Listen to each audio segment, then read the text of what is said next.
I feel emotionally compromised. Today is about 2 weeks after I 38 male confronted my wife about the infidelity, wife 37 female of 8 years. 10 years together, 2 kids, only one is biologically mine. Asked for a separation, then she went on a trip with some friends. When she was away, I found out most of the details of the affair. It had been happening for months. I had suspected it, but I had been working on improving myself and was hopeful we would recover. To me, the most painful thing is that for months I have been asking to go to couples therapy, to try to fix things, etc. But in retrospect, she checked out of the marriage some time ago. For months I tried to be supportive because I thought depression was the cause. I became the house parent. I cooked, I cleaned, I did the laundry, etc. I didn't see a reason not to try to fix our marriage, and I felt things were better. She went out most nights with friends, to drink and party, etc. When she came back from her trip, I confronted her and told her that I didn't see a way forward because all the trust was broken. So I asked for a divorce. The weird thing is I feel closer to her now that all those months ago. We have been talking a lot. She is remorseful, but I don't believe she wants to stop. I feel she has feelings for him.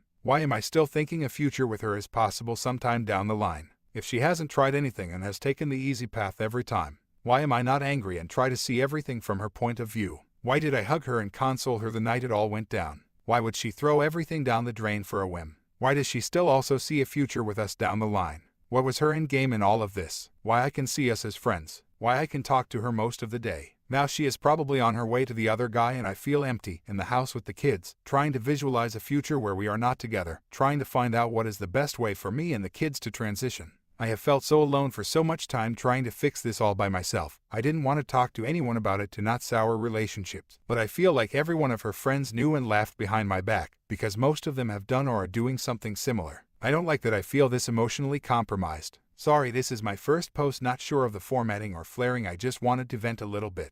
Reader comment: you are being way too nice and way too good for a woman like this. I understand your wants and needs and your love for her, but she will eventually kill your heart, mind, and soul. Get rid of her. She is nothing more than heartache, headache, and trouble in your life. Your life will be cut short because of her. Original poster: I get that, but part of me wants an easy divorce, and not to be away from my kids, and I'm probably not thinking clearly about everything since it still is fairly recent. Reader comment: an easy divorce is the divorce she doesn't see coming. The friendship is over, sorry about that. Now you need to look out for yourself and the kids. Get an attorney, develop a plan, and serve her. Things have progressed too far to continue being a nice guy, and things will never be the same again. Best of luck, my friend. Original poster: thanks, I know I need to hear this. I have an attorney already, and from what I have discussed with her, we agree on most of how to divide the assets, except the house we recently bought. I need to stop living in fantasy land of thinking everything will be the same again. Reader comment: your marriage is over. Don't sugarcoat anything. She betrayed you and your children and spread her legs for other men, and you can bet there was more than one. Do yourself a favor and change the locks. It is your house now, and she needs to be gone from your life as much as possible. Tell your mutual friends of her affair and that it's the cause of the divorce. Stop being wishy-washy and stand up for yourself. Be strong and assertive and take charge of the situation. She's done, so be done with her. Original poster: thanks, I know it's over. A part of me is hopeful of the future without her. Both families are aware. I feel betrayed by her family because they knew and didn't step up. They support the divorce and my reasoning. Some mutual friends know, but I have been delaying talking to most of the others. I'm being more assertive and taking the initiative, so it's just the signatures and be done with it. But I need to calm down and stop all ideas of reconciliation, since I know that will never give me peace. Story 2. I need some advice. I am a 43 male. I was with this woman, 46 female, for about 4 years. About 2 months ago, we were staying together, and she said her daughter and son-in-law were having issues in their marriage and her daughter wanted her to come there. We were sharing each other's location, and she said she will be back no later than 2 hours. Her daughter lives about 30 miles south from where we were at. She showered, put makeup on, etc., and she never wore makeup except when she was trying to impress someone, so that was a red flag, and when she usually goes anywhere she would give me a kiss. Not this time. She just left, didn't even look at me, said she'll be back no later than 2 hours. About 30 minutes later she calls me and says, "Kyle, where are you?" And I'm like, "No, it's Jerry." And I said, "Why are you waiting for him?"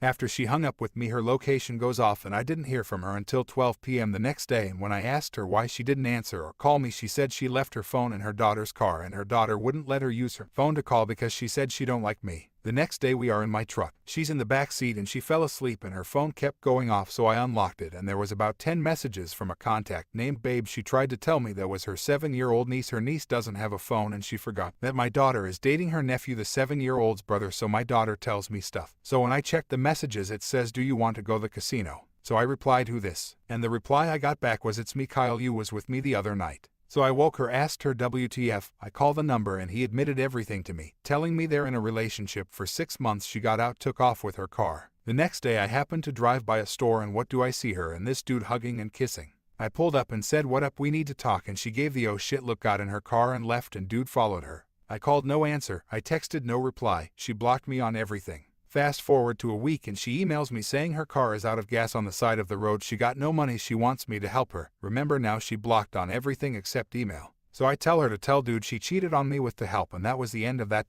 Few days later she calls from a random number saying she misses me and she didn't sleep with dude and she never and isn't sleeping with him. She was with him in a Motel 6 with one bed, and she going to think I'm going to believe that they're not having sex. Calls me and texts me from random numbers for about 2 weeks. I don't engage her, just hung up and block her. So this morning she calls from a random number, she got away from dude and she has no money, she wants me to help her. I told her to just tell the truth when she stated cheating on me, and she tells me the whole time when she met him 6 months ago and he's 25. The first day she met him she slept with him and lied to me for over 6 months. Now for sure I don't want anything to do with her, but I have a conscience. Should I help her out or just keep on not giving a F about her? All advice welcome. There are numerous things she has probably done besides this. Reader comment, hell no, don't help her. Never reply to her again when she reaches out. Obviously you're only useful to her for what you can help her with. Original poster, I guess it's not working out with dude, so now she wants me back. I told her don't ever contact me again. Story 3. 26 days since D-Day number 2 with my wife of over 23 years. Long post, but there is a lot of context. On 11/11 I was sitting at a table enjoying drinks and lunch with a group of other business owners when I got the text that brought so many years of doubt to light. First, a bit of history. As most young couples do, our first few years of marriage had extremely high highs and some rough spots, but we literally were best friends. We shared everything, hopes, fears, random flirty and sensual texts that light up the world. And that lasted for a long time. From time to time she would make comments to friends in a flirty way, but they were always in front of me, or if I didn't hear them, she'd tell me what was said. That never bothered me because I knew that at the end of the night, she'd be in my bed, in my arms, and it was my heart she called home. 5 years and we decided we'd had enough partying and travel and that it was time to build a family. Our daughter was born in 2006 and in 2010 our son came along. Sure, we were older and had both changed somewhat as people do as relationships progress. I may not have been as attentive at times, mainly due to the added responsibilities of being a dad to 2 small children. Never did I think it was something that would, in her words, make her resentful. In December of 2010, just 10 months after my son was born and while working at the same business together, I randomly stumbled across a number of very explicit emails between my wife and a co-worker. Things like, if only we were single, and the whole husband of a friend of husband thing throws a wrench into it. Plus, I'm not convinced you could handle it. I immediately questioned her and was given excuses of her needing external validation because of her body image issues, insecurities, and some loneliness she was feeling as we drifted apart a little with the new family dynamic, responsibilities. It was a very rough 6 months. I have a very quick temper, and something that I've just recently come to understand by working with a great therapist. Deep inside I'm very insecure and to a fault very reactive. I was often mean and spiteful because I never felt like she fully came clean and was 100% honest in her intentions. We went to couples therapy a few times and had some communication tools to use, but I never felt like I got full closure, definitely not enough to fully trust her again. My insecurities let things that would have never bothered me create thoughts of what happened and what might again. We eventually came to a place where we could reconnect and we had a solid number of great years as a couple, but deep inside I never felt right or secure. I started doubting myself in things outside of the marriage, career, sports, mundane things people looked up to me for. Needless to say, we started drifting apart maybe 6 years ago. The difference this time is that we both started resenting each other and our marriage turned into an emotionless, unconnected coexistence of parenting and getting by. That was a horrible thing for me to realize. I continued down my spiral of unhappiness but wanted to be the best father I could be, and deep inside I kept telling myself that tomorrow we'll reconnect. The last 6 months I've been feeling extremely depressed and questioning why I was still even a part of this household. I'd often ask if I just didn't come home one day, would anyone even notice? I felt like a handyman, butler, chauffeur who had a place to stay in trade. Like I said, I've had doubts and fears almost continuously but buried them because I knew how much they'd hurt. Back to that text on 11/11. Those fears were confirmed. I drank myself to oblivion and went home and passed out at 4 p.m., not having said a single word to my wife or kids that entire day. The text was a link to a folder of images of conversations that my wife and the same co-worker have been having since at least 2016 and as recently as September 2022. I'm fucking heartbroken, devastated, and a literal shell of myself. Foolishly, I held this in until my emotions erupted on 11/23 when I started a dialogue about the state of our relationship and how I felt used, abandoned, alone, etc. Out of fear, I haven't brought up the images and the second affair because I fucking love her, plain and simple. I know you'll tell me I'm a fool, but my heart wants to stay ... but only with all of her. My therapist has a plan for me to confront her, but we need to work through some things so that I do it in the best way without letting my temper and emotions get the best of me. I'm sorry that this post has become a rambling and a bit of a shit show. I just need to feel like I have a voice and that I'm not crazy. Hola, suscríbete a Historias Vitales para no perderte nuevas historias. Mi esposa había estado trabajando en su proyecto especial durante 4 meses ahora. No era su proyecto personal, pero ella era la persona principal y responsable de su éxito. El proyecto estaba diseñado para salvar a su empresa, Bixler Enterprises. Los últimos 4 meses habían sido difíciles porque se vio obligada a trabajar duro. Era importante tanto para ella como para la empresa. Había una buena posibilidad de que Bixler Enterprises quebrara si el proyecto no se completaba. Sara tenía una licenciatura de Albrecht y un MBA de Wharton. Era la más inteligente de la familia.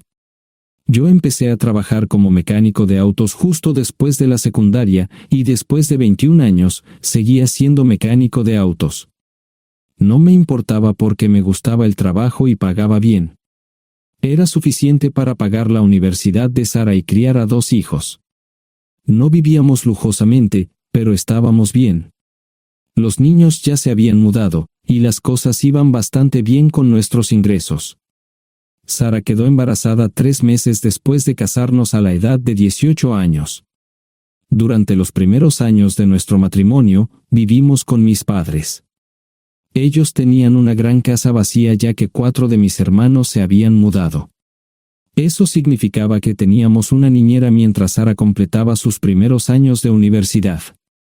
Debido a 2 embarazos, la carrera de 4 años le llevó 6 años completarla. Fue difícil, pero lo logró. Siempre tuve trabajo y nunca me faltó trabajo extra si lo necesitaba. Después de que Sara se graduó de Wharton, alquilamos nuestro propio lugar. Tuvo ofertas de trabajo de varias empresas grandes, pero todas requerían que nos mudáramos. A mí no me importaba, pero Sara quería quedarse cerca de casa. Por eso decidió trabajar en Bixler Enterprises. Pagaba bien, pero lo más importante, le daba responsabilidad y la oportunidad de avanzar. Sara era una empleada trabajadora y dedicada. La presentación es el jueves en el Hotel Thyssen en Filadelfia. Tomé unos días libres en el trabajo para ayudarla según fuera necesario.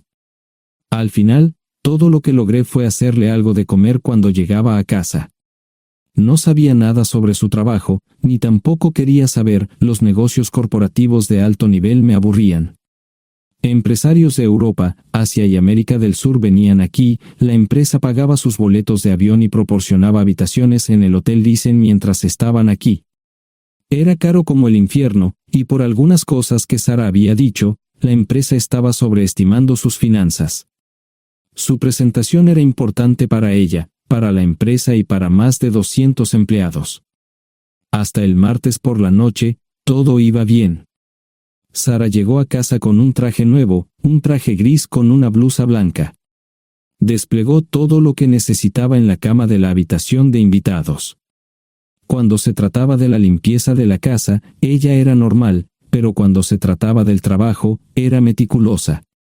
No entendía por qué necesitaba sacar su ropa interior de lujo, pero no dije nada. Además de su traje para la presentación, tenía varios vestidos de cóctel lindos para eventos sociales antes y después del evento. Siempre había evitado tales eventos, pero me sentía obligado a ir con ella si ella quería que lo hiciera. Me agradeció la oferta, pero dijo que no era necesario. Todos los materiales y equipos que necesitaba estaban guardados ordenadamente en el maletero de su Volvo. Antes de salir del trabajo, ella misma conducía el coche para asegurarse de que todo estuviera en perfectas condiciones. Tenía todo el día miércoles para prepararse y toda la noche del miércoles para socializar con sus invitados. Sara era tan buena en lo que hacía que sentía que habría sido mejor si simplemente me hubiera mantenido alejado de ella. Finalmente, Había terminado. Lo había revisado y vuelto a revisar todo. Todo lo que necesitaba ahora era una ducha caliente y una buena noche de sueño. Supongo que mi error fue que empecé a revisar sus cosas después de que Sara comenzara a ducharse. Pensé que estaba ayudando, pero resultó ser lo contrario. Estaba moviendo cosas en la cama cuando un pequeño sobre blanco cayó del bolsillo lateral de su bolso de maquillaje. Una carta de una farmacia, pero no del tipo que solemos usar. Dentro había 10 pastillas. No tenía idea de qué era, Pren, y las instrucciones eran confusas. Si es necesario, tomar una pastilla y luego una segunda pastilla 12 horas después. Pensé que podría ser algo que ella había conseguido para la ansiedad o los nervios, pero las instrucciones no tenían sentido. La receta estaba escrita a su nombre el lunes. Volví a poner el sobre en su lugar mientras ella terminaba de ducharse. Decidí que quería saber más sobre Pren antes de contarle sobre ello. Por supuesto, si lo mencionaba, significaría que estaba revisando sus cosas. Odio los dilemas. Mientras Sara se preparaba para dormir, fui a nuestro ordenador doméstico y busqué. 10 minutos después, me uní a mi esposa bajo las sábanas. Pasé toda la noche despierto, preguntándome por qué mi esposa había recogido una receta para la píldora del día después, especialmente después de que me hicieran una vasectomía hace 10 años. A la mañana siguiente, me levanté temprano, pero no estaba descansado. Di un largo paseo, esperando que despejara mi mente. Me dirigí hacia casa con reticencia, temiendo lo que podría hacer o decir cuando llegara allí. Mi hijo Joe se unió a la Marina después de la escuela secundaria y estaba en su primer año en San Diego. Nuestra hija Gloria se casó con su amor de la infancia el año pasado y acababa de mudarse a Dallas. Eso dejaba solo a Sara y a mí. Echaba de menos a los niños, pero esperaba envejecer con mi esposa. Ella era la única mujer que me había interesado, y ahora todo estaba. Si Sara estaba teniendo una aventura, lo ocultaba bien. Por supuesto, nunca la vigilé. Nunca miré sus correos electrónicos o llamadas telefónicas. No tenía razones para hacerlo. No tenía forma de saber qué estaba haciendo en el trabajo o después del trabajo. Confiaba en ella completamente. Ion, ¿dónde demonios has estado? ¿Quieres huevos o algo? No, solo café. No me sentía con muchas ganas de hablar. ¿Qué pasa, cariño? Solo son 3 días. Puedes venir si quieres, pero te aburrirás como una ostra. No, realmente no quiero ir, pero odio dejarte sola. Me preocupo cuando no estás aquí. Es muy dulce, querido, pero estará bien. No voy a salir del hotel en todo este tiempo. Pasaré la mayor parte del día asegurándome de que la sala de conferencias esté lista, y esta noche tendré una agradable charla con nuestros posibles clientes. Mañana, probablemente ni siquiera tendré la oportunidad de ir al baño. Llegaré a casa lo más temprano posible el viernes, te prometo un gran fin de semana si sabes a lo que me refiero. Todo eso suena bien, pero no puedes culparme por preocuparme. Soy un mecánico de autos, y tengo una esposa hermosa y exitosa. A veces tengo la sensación de que estás menos interesada en mejorar nuestra situación familiar que en avanzar en tu carrera. Detente, maldita sea, Ion. Siempre he respetado lo que haces para ganarte la vida y nunca he insinuado lo contrario. Criaste a 2 grandes niños y me pusiste a través de la universidad. Eres un gran esposo, un gran padre y un buen proveedor, y nunca olvides eso. Terminé mi café mientras ella recogía la mesa. ¿Quieres que te llame? No, no es una buena idea. Tendré el móvil apagado, y voy a apagar el teléfono de la habitación por la noche para poder dormir. Te llamaré siempre que pueda. La ayudé a cargar el coche, era tan meticulosa con eso como con todo lo demás. Trabajando, le llevaría 3 horas llegar al Hotel Dicen. Me quedé en el porche y la vi marcharse. No me molesté en preguntarle por las pastillas. Pasé el resto de la mañana en el porche. No recuerdo haberme preocupado tanto como ahora. Me sentía pequeño e insignificante. Me sentía fuera de mi liga. Era un tipo de pueblo con un trabajo mediocre y una esposa exitosa. Era una combinación equivocada. Debería haberlo notado antes. Me sentía estúpido. El mejor traje que tenía era una chaqueta azul y un par de pantalones. Al menos tenía algunas corbatas, aunque tenían 10 años de antigüedad. Acababa de terminar de vestirme cuando sonó el teléfono fijo.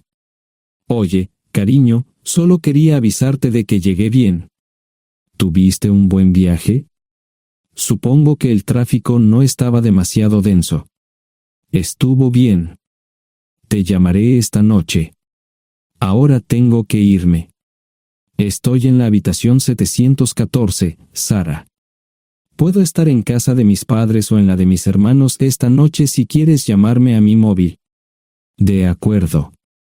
Suena el teléfono móvil. Te quiero, tengo que irme.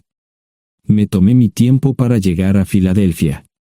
No fui directo al Lisen, primero me detuve y compré un filete con queso. Prometí hacer una larga noche. No estaba seguro de qué iba a hacer. Estacioné en el garaje del hotel y simplemente esperé. Tarde o temprano, tenía que entrar en el hotel. Simplemente no podía decidir cuándo hacerlo. El sonido de mi teléfono celular me ayudó a tomar mi decisión. Ion, solo quería avisarte de que todo se ha arreglado. Ahora voy a bajar para encontrarme con algunas personas y cenar. No olvidaste nada, ¿verdad? No, todo está bien. Tengo todo en mi habitación para mañana. ¿Necesitas algo? No, Ion, relájate. Voy a apagar mi teléfono. Te llamaré mañana por la mañana. ¿De acuerdo? Ríe, diviértete. No es divertido, Ion, es trabajo. No parecía estar demasiado fuera de lugar. El vestíbulo, el restaurante y las salas de conferencias estaban llenos de gente, así que pude pasar desapercibido. Había un folleto pequeño y bonito que mostraba el diseño de todas las habitaciones del hotel. Me paseé por las diferentes habitaciones y me detuve en las paredes, mirando alrededor entre la multitud. No tenía ni idea de qué haría si Sara me veía. Lo averiguaría si y cuando eso sucediera. Encontré un tablero de eventos que enumeraba todas las habitaciones que estaban siendo utilizadas por los diversos grupos. Bixler Enterprises no tenía habitaciones disponibles para el miércoles por la noche. Esto me pareció interesante. Sara había dicho que no iba a salir del hotel, pero ahora no estaba tan seguro de eso. Había 3 comedores, familiar, informal y de alta cocina. A Sara no le gustaba mucho cenar con niños, así que fui primero al comedor informal. Solo me llevó 5 minutos asegurarme de que no estaba allí. Tuve mejor suerte en el salón gourmet, era una acogedora mesita encajada en la esquina, el tipo de mesa que la gente reserva para tener un encuentro privado. Sara llevaba un vestido de cóctel negro con un escote pronunciado y perlas, se veía elegante y su acompañante parecía apreciarlo. Conocía a algunas personas con las que trabajaba Sara, y él no era una de ellas. Me resultaba familiar, pero no había forma de que pudiera recordarlo. Había muchas sillas libres, así que no tuve problemas para cruzar la sala. Había velas y pequeños candelabros de cristal en las mesas. Apagué la mía y le dije al camarero que me molestaba por el glaucoma. Pedí el plato de pollo de siempre y me acomodé. El camarero me sirvió el café por tercera vez. Disculpe, el tipo en la mesa de enfrente me parece muy familiar. ¿Sabes quién es? Sí, ese es Malcolm Eugene Foote.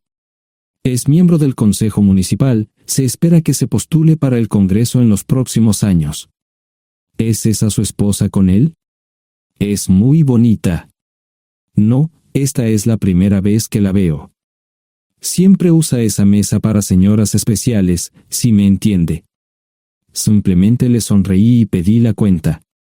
Nunca había visto a Sara tan sensual con un hombre antes. Parecía captar cada palabra que decía, como si fuera Dios o algo así. No estaban haciendo nada inapropiado, pero tampoco era platónico ni profesional. Cuando me fui, estaban terminando su segunda botella de vino. Ahora entendía por qué se había llevado su lencería elegante. Me acomodé en una esquina del vestíbulo para que no me vieran. 10 minutos después, salieron del restaurante.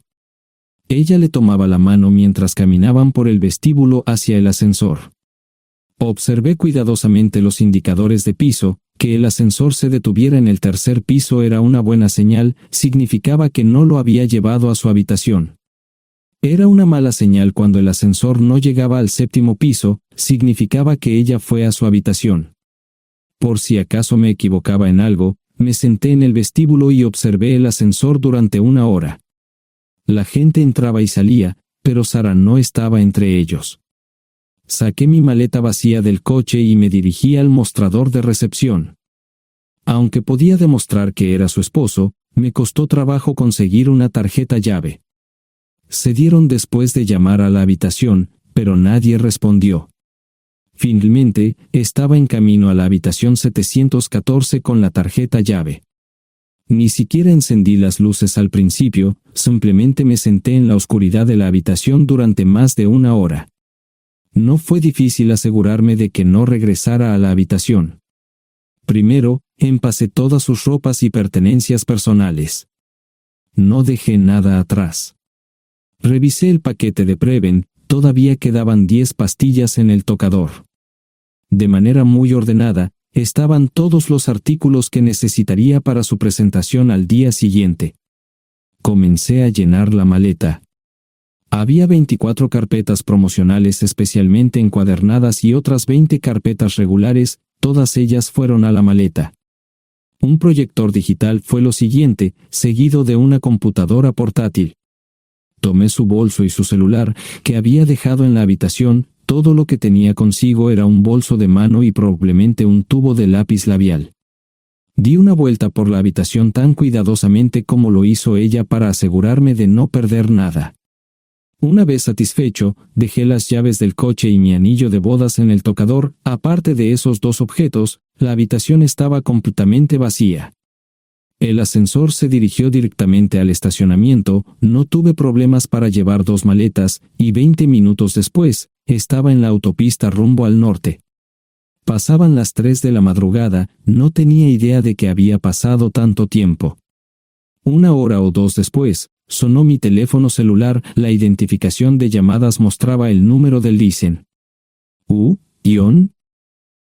Sí, ¿dónde estás? Estaré en casa pronto. Eso fue todo lo que dije. Hubo silencio en el otro extremo de la línea. Los vendedores tienen un viejo dicho, el primero que habla pierde. Pareció una eternidad antes de que ella hablara. Ion, lo siento. No preguntó nada y simplemente colgó. Apagué mi teléfono, era obvio que había regresado a su habitación.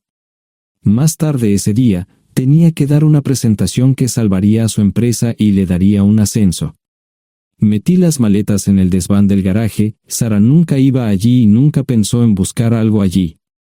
Por supuesto, en este punto, estoy bastante seguro de que no importaba. Primero, recogí todas mis ropas y pertenencias personales. La mayoría de los hombres tienen sus propias herramientas, generalmente es un requisito para el trabajo. Pasé por la tienda, cargué las mías en el Subaru y recogí mi último cheque de pago. Para entonces, los bancos ya estaban abiertos, no tuve que hacer ninguna manipulación financiera complicada. Simplemente retiré todo el dinero de mis cuentas. Almorcé en Hagerstown, Maryland.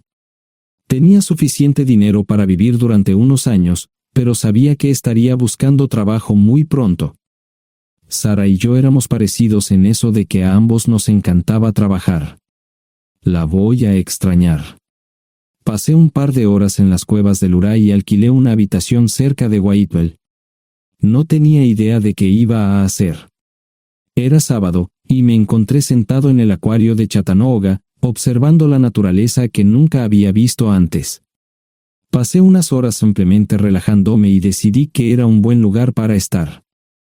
compré un pase anual para el acuario y, para la hora de la cena, tenía un lugar donde quedarme. Era un remolque móvil en el parque, pero estaba amueblado y era económico. No necesitaba mucho.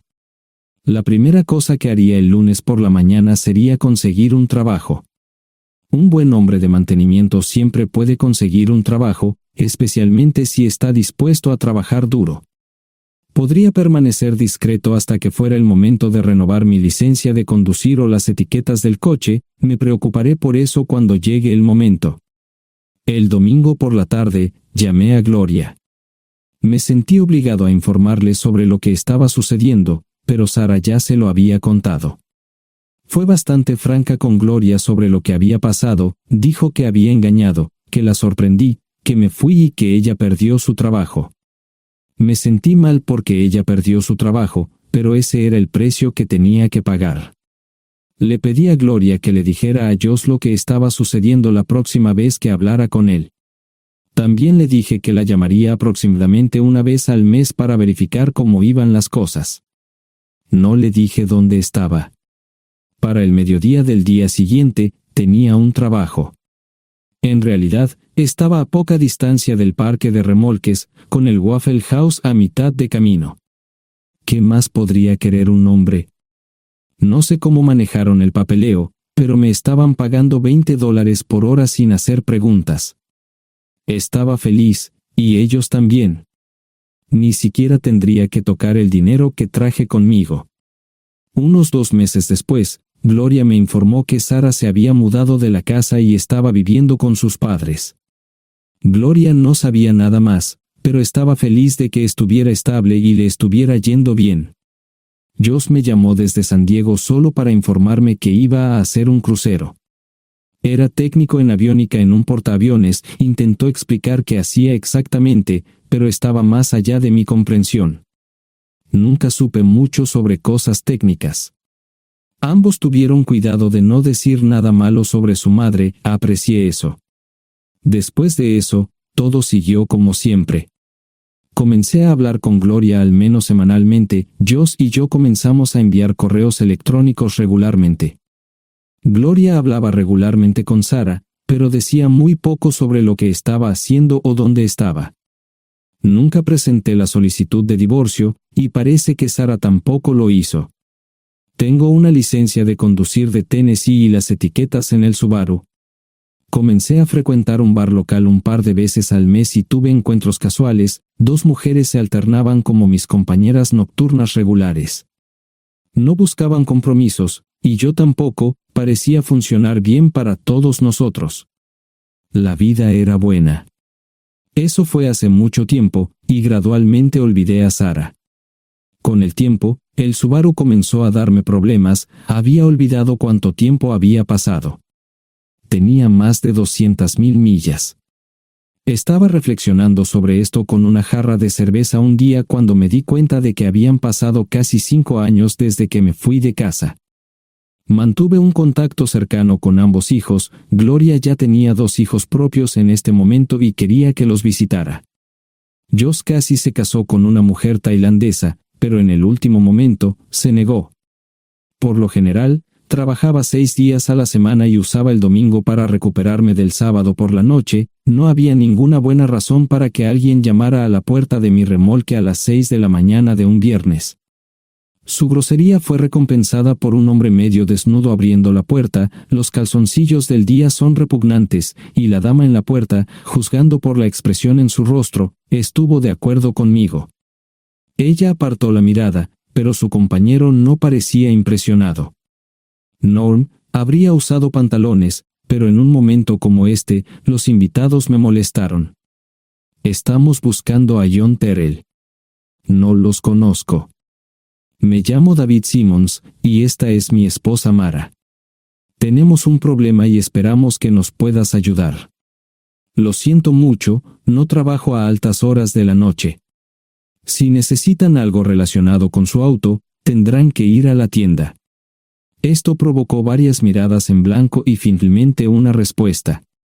No tiene nada que ver con tu trabajo, es más un problema personal. ¿Podemos entrar? El interior del remolque lucía desordenado, rara vez tenía invitados, así que rara vez lo limpiaba. Incluso mis novias insistían en que fuéramos a su lugar. Hagan como en su casa, déjenme ponerme los pantalones enseguida. Al entrar en el dormitorio, dejé la puerta abierta solo para mostrarles lo hospitalario que soy. También me puse una camisa. ¿Les gustaría tomar café? Solo tomará unos 10 minutos. Aparté algunas cosas del sofá para que pudieran sentarse, no hubo respuesta a la pregunta del café. Tenemos una hija adoptiva de 4 años y otra de 2 que necesita un trasplante de médula ósea, y esperamos que nos puedas ayudar. Estamos dispuestos a pagarte si es necesario. ¿Con mi médula ósea? No, queremos usarla y estamos dispuestos a compensarte por cualquier inconveniente. Creo que quieren comprarla. Estaba actuando como un listillo, y de repente me di cuenta de ello. Estas personas eran serias, tenían un problema real y estaban buscando ayuda. Lo siento mucho, no quise interrumpir. Por favor, continúen. Nuestra mejor oportunidad de encontrar un donante es un familiar cercano. Eres nuestra mejor esperanza. Mira esto. No quiero ser un grosero, pero creo que se equivocaron de persona. ¿Cuándo nació su hija? Cumplirá 5 años en julio. Marche Simons habló por primera vez, y sonó sincera. Odio ser el portador de malas noticias, pero me hice una vasectomía hace 15 años. No hay forma de que pueda ser su padre. ¿Por qué tu nombre estaba en el certificado de nacimiento? No puedo responder eso, tal vez deberían preguntarle a su madre. Esa afirmación fue recibida con silencio. Sentí pena por estas personas, pero no sabía cómo ayudarles. ¿Cuál es el nombre de la madre? Sarah Lise Terrell. No encontraba las palabras. Tal vez no debería haber tomado esas malditas pastillas de ella, por supuesto, entonces esas personas no tendrían una hija en absoluto. Todo lo que pensaba que había superado el dolor, y aquí está de nuevo, viejos recuerdos de mi esposa teniendo relaciones sexuales con ese maldito político de Filadelfia. Estaba empezando a olvidarlo todo, y ahora estaba de vuelta. Maldita sea. Ahora entiendo y pido disculpas por mi grosería e insensibilidad. Haré todo lo que esté en mi poder para ayudarles. En primer lugar, porque no puede Sara hacerse un trasplante de médula ósea. Médicamente, no puede. ¿Por qué no? Es madre, tiene que ser una donante adecuada. Ella es una donante adecuada, pero está demasiado enferma. Los médicos se negaron siquiera a considerar utilizarla. ¿Enferma de qué? Está muriendo de insuficiencia hepática. Le quedan menos de 6 meses de vida. Esto no tiene sentido. Siempre ha estado perfectamente sana. Además, no creo que un hígado enfermo le impida donar médula ósea. El hospital no aceptará su firma en el formulario de consentimiento. ¿Estás diciendo que hay algo mal en su cabeza? Ambos me miraron en silencio, sabían la respuesta, pero no querían decirlo. En ese momento, no quería que se sintieran aún más incómodos. Hace 10 minutos, no me importaban, pero ahora sentía que tenía que protegerlos y ayudarlos. ¿Cómo sucedió esto? ¿Podría alguno de mis hijos ayudar? Quizás, pero pensamos que eras nuestra mejor esperanza. ¿Por qué no van tras su padre, su verdadero padre? Pensamos que eras tú.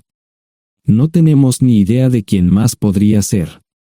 Sara no nos dijo nada sobre otro posible padre. De hecho, ella no estaba en condiciones de explicar nada, agregó Mara. Obtuvimos la mayoría de nuestra información de la agencia de adopción. Tuve que preparar café y hacer pis, permítanme un momento. Dejé a mis invitados sentados mientras preparaba el café. Solo tomó unos minutos. Mientras se preparaba, fui al baño, algo que necesitaba hacer urgentemente. Traté de ser discreto, ya había avergonzado lo suficiente a Mara. ¿Dónde viven? En Westchester, Pensilvania. Les haré una oferta. Si les digo quién es el verdadero padre de su hija, deben prometerme que lo perseguirán sin descanso hasta obtener lo que desean. ¿De qué estás hablando? El padre de su hija es un político prominente en Pensilvania. Por supuesto, negará todo y probablemente les proporcionará documentos legales para detener sus esfuerzos. Si acuerdan presionar lo suficiente para que él admita que la niña es suya, podrán avergonzarlo y obligarlo a hacerse un trasplante de médula ósea. Eso es lo que quieren, ¿verdad? Sí, claro, pero ¿cómo hacemos eso? No lo sé. Soy mecánico. Trabajo con metal para ganarme la vida. Creo que la mejor manera sería utilizar la televisión, la radio y los periódicos. Los políticos harán cualquier cosa para evitar una mala publicidad. ¿Tienen amigos que puedan ayudar? Bueno, ahora ambos estaban sonriendo. Debo haber dicho algo que les dio esperanza. Creo que podemos hacer esto. ¿Quién demonios es él? Malcolm Eugene Foote. Se postula para el Senado de los Estados Unidos. Apuesto a que hará cualquier cosa para evitar una mala publicidad. El café estaba listo, pero David y Marshen no podían esperar para llegar a casa. Antes de irse, les dije cómo ponerse en contacto con Gloria y Josh en caso de que los necesitaran. Estaba seguro de que ayudarían. También les pedí que me dijeran dónde estaba Sarah. Probablemente estaría en Pensacola antes de que ellos regresaran a Westchester. Me corté el pelo y compré una camisa nueva. Sarah era una tramposa que arruinó mi vida, pero aún así quería lucir bien cuando la viera. Era otro remolque, pero esta vez era un bonito doble nuevo. Allí estaba su Volvo con una llanta desinflada y un parabrisas roto. La mujer que abrió la puerta no era Sarah, parecía que la habían empapado fuerte y la habían dejado empapada. Tenía al menos 45, tal vez 50, y debió haber tenido una vida difícil. La falta de maquillaje no ayudaba, y simplemente se veía horrible. No tuve la oportunidad de abrir la boca. Caray, si no es John Terrell. Nunca esperé verte aquí. Tuve que usar la vieja línea, me estás poniendo en desventaja. Sherry Hart. Pasa, entra. ¿Quieres una cerveza? No, pero gracias. Estoy aquí para ver a Sarah. Sherry cruzó la habitación y se detuvo en el buffet del comedor. Aquí está, John. Mírala todo lo que quieras. Su mano señalaba una urna de latón que estaba en el centro del buffet vacío. Supongo que llegué demasiado tarde. No me moví, solo me quedé mirando el contenedor frente a mí. ¿Puedo tomar una cerveza ahora? Sarah se mudó a Pensacola después de dar a su bebé en adopción. Compró el remolque con el dinero que recibió de Bixler Enterprises después de que la despidieron. Tenía una participación en las ganancias, 401k, y vacaciones y días de enfermedad. Eventualmente, consiguió un trabajo en una fábrica local de prendas de vestir donde trabajaba en el departamento de envíos. Allí fue donde conoció a Sherry. Sherry alquilaba una habitación de Sarah. Cada centavo que Sarah ganaba iba para el alcohol. Empezó con vino y gradualmente pasó a bebidas más fuertes, las más baratas. Eventualmente, perdió su trabajo debido a su alcoholismo y se vio obligada a usar sus ahorros. Nunca salió con nadie ni salió a ningún lado. Sherry se quedó con ella, pagó sus servicios públicos y compró alimentos que Sarah no comía.